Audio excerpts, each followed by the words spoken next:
Thank you. So thanks everyone for joining us. For passers-by, we're here for peace and justice. We're here for press freedom and for the case of Julian Assange. We've got lots of music today, but before I introduce our speaker, I just wanted to bring your attention to some art. So we've got art that's been made from collaborators all over Manchester, from different subgroups, all under one passion, which is anti-corruption, anti-war, and press freedom. Yeah? Cool. Okay. So here we have Ross. From Greater Manchester Stop the War Coalition. He'd like to say a few words. Thank you very much. Thank you. Okay, you have to hold so I can straighten up. Thank you everyone for coming today. It's obviously massively important that everybody never forgets about Julian Assange, and he's never more important than today.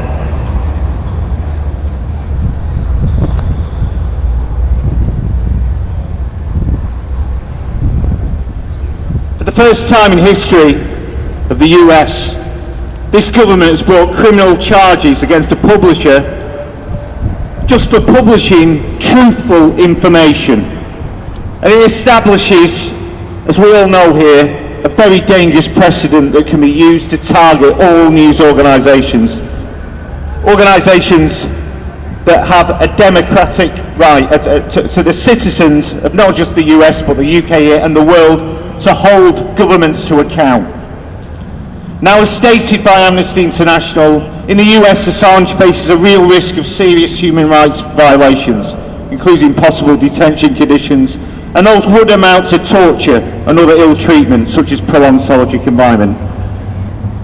And this has all been a negative publicity campaign. Now, he faces 175 years in jail under some nonsense about espionage.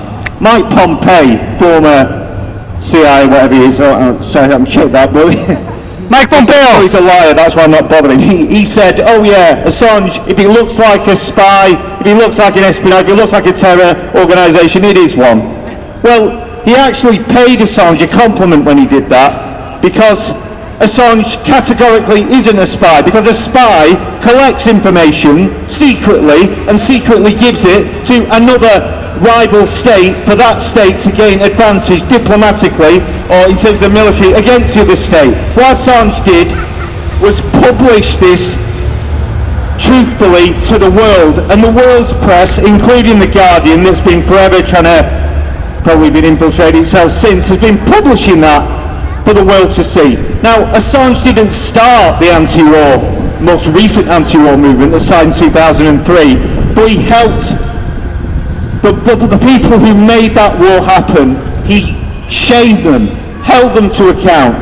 He showed them, but exactly the world, what the Western world does, how it tortures people, how it treats citizens in the Middle East. And what Assange did was demonstrate, prove that it was an illegal war, and the occupying forces of the US torture innocent people for its own imperialist interests. Now, what I want to come on to is that those interests don't benefit people here.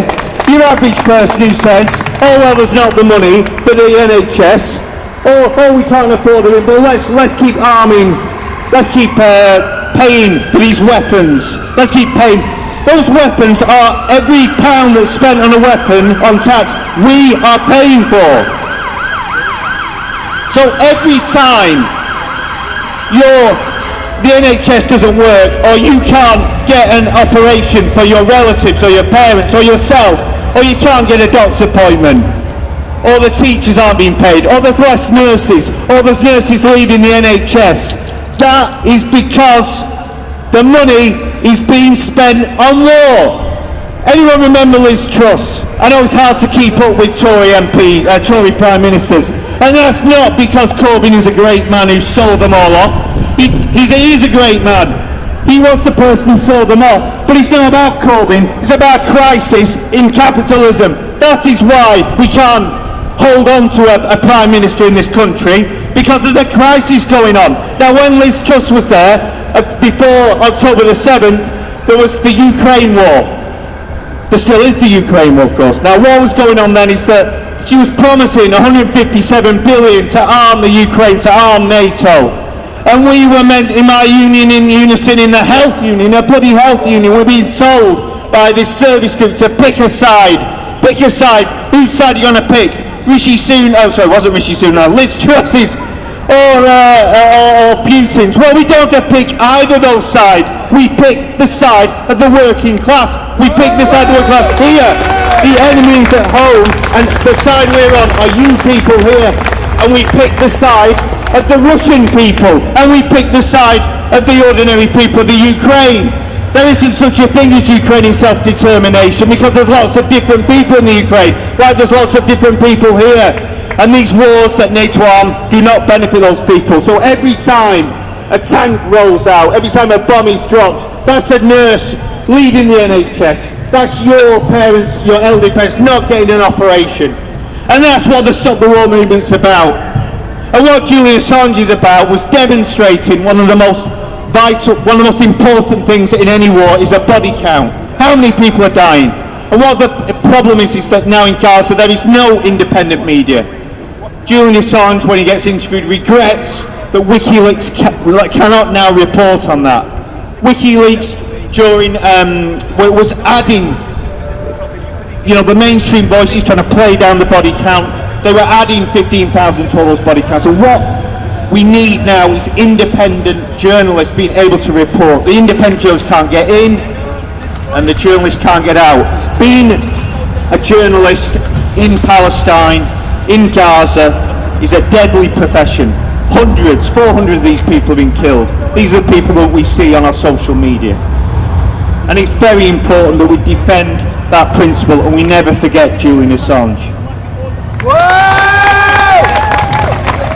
Now, what Stop the War's been doing, Stop the War has always supported, has always protested for Palestine before the Iraq War, and it continues to do so. And since October the 7th, lots of organisations, including Stop the War, have been holding national demos and encouraging local demos, and the people of Manchester here, the independent organisations, the brilliant organisations like Greater Manchester Friends of Palestine, the direct action organisations like Manchester Palestine Action, the Youth Front for Palestine, so many organisations. I'm sorry if I leave anyone out here.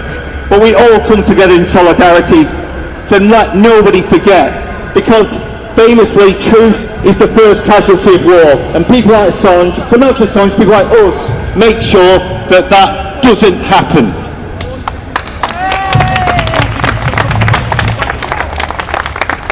Our efforts are not in vain because this movement grows powerful and more stronger day by day by day, and we honour Julian Assange by doing that.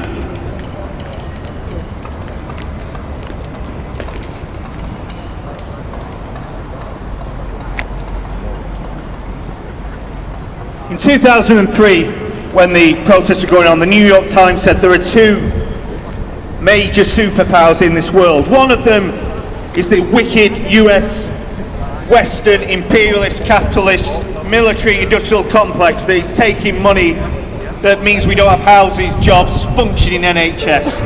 The other world superpower is global public opinion, because they do notice what's going on. We do scare them.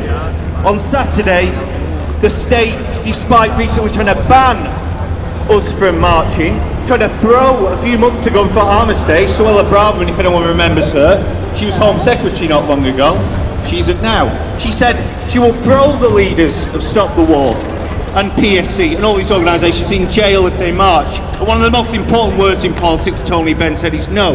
We said no, we will march.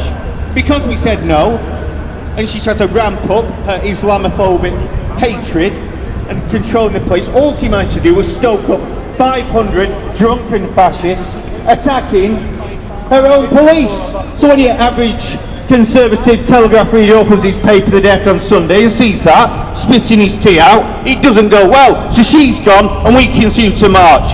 And when they try and stop us again, we keep going. Now for some reason on Saturday, the state allowed the British public, the 250,000, to go right up to the Israeli embassy, right up to it, and protest. And why are they doing that? Because they're scared that Israel is out of control. But let us not be naive.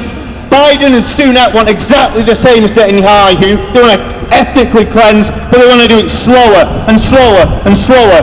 So we should be proud that we've defied the state, and they're letting us get right up to the Israeli embassy, but we keep going further and further, because we don't let Biden and Sunak stage manage this ethnic cleansing. We stop it. And when Keir Starmer says we want to see some kind of wishy-washy ceasefire, he's lying. They're weasel words. He's lying. We make him demand a permanent ceasefire, and we do that not by being in these political parties, by being here and scaring them. We do it with direct action. We do it with BDS. We do it by shutting down Elbit. And we do it, if you can't do those things, by getting on the streets and marching in our thousands, in our millions. We're all Palestinians. And I want to remind you that an activist from 1915 called Joe Hill, a Labour organiser, he was executed by the state of Utah, and I think there's parallels here today what's going on with Assange. And he said, do not mourn, organise. Organise. And organising means talking to people, getting on the streets, doing whatever you can do, but do it. That is the important thing. And remember, Stop the War's next national march is on the 9th of March, Saturday 9th of March, and the day before there's a International Palestinians Women's Day of Solidarity at 5:30 p.m. here. And if anyone wants any more information about what these organisations are doing, and particularly Greater Manchester Stop the War, please come and see me afterwards. Solidarity, never forget Assange, don't mourn, organise!